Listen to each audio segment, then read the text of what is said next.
Shalom kekasih-kekasih Tuhan, selamat pagi. Saudaraku sekalian, di dalam Injil Matius pasal 9 ayat 1 sampai dengan ayat yang ke-7 diceritakan, sesudah Yesus sampai di kotanya sendiri, maka dibawa oranglah kepadanya seorang yang lumpuh, terbaring di tempat tidurnya. Ketika Yesus melihat iman mereka, berkatalah ia kepada orang lumpuh itu, "Percayalah hai anakku, dosamu sudah diampuni." Melihat hal itu, beberapa orang ahli Taurat berkata dalam hatinya, "Ia menghujat Allah."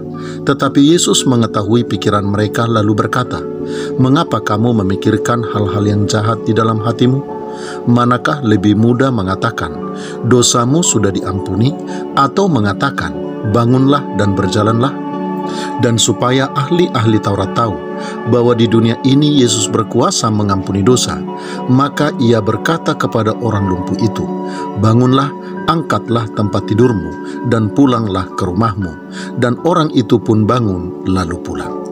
Kekasih-kekasih Tuhan, selain mujizat kesembuhan yang dialami oleh orang lumpuh ini, hal lainnya yang menjadi menarik untuk disimak dan diperhatikan dari cerita ini adalah sikap ahli-ahli Taurat terhadap mujizat yang dialami si lumpuh ini dan terhadap Yesus Kristus yang melakukan mujizat tersebut. Kalau si lumpuh ini hanya bersyukur atas kesembuhannya, ia tidak mau tahu dari mana Yesus mendapatkan kuasa untuk melakukan mujizat tersebut. Ahli-ahli Taurat itu begitu sangat pusing dan sangat keras mempersoalkannya. Para ahli Taurat itu sangat tidak senang dengan mujizat kesembuhan yang dialami oleh si lumpuh itu. Bagi mereka, apa yang dilakukan oleh Tuhan Yesus kepada si lumpuh itu adalah penistaan kepada Allah. Kalau bagi si lumpuh, mujizat yang dialaminya kekasih-kekasih Tuhan merupakan peragaan kasih dan rahmat ilahi yang membangkitkan rasa hormat dan kagum akan Allah di dalam hatinya, bagi para ahli Taurat, mujizat itu telah membangkitkan kebencian dan melahirkan hal yang jahat di dalam hati mereka, hingga Yesus harus memperingatkan mereka. Kalau bagi si lumpuh, mujizat itu telah menjadi alasan untuk menempatkan hal-hal yang baik dan suci di dalam hatinya.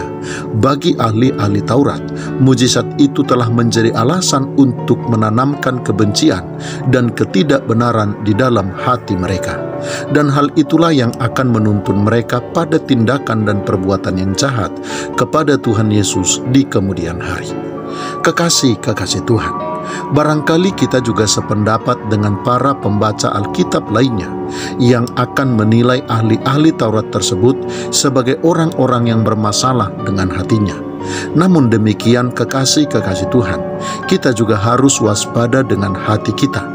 Karena kalau kita masih iri, tidak senang dan tidak bersukacita melihat sukacita orang lain, atau ketika melihat kuasa dan kemuliaan Allah dinyatakan di dalam hidup orang lain, terlebih ketika kita juga menaruh kecurigaan ketika melihat pemulihan Tuhan yang telah mengubah orang lain, maka sesungguhnya bibit kejahatan dan kedengkian seperti yang ada pada hati ahli-ahli Taurat masih ada atau bahkan masih tumbuh di dalam hati kita.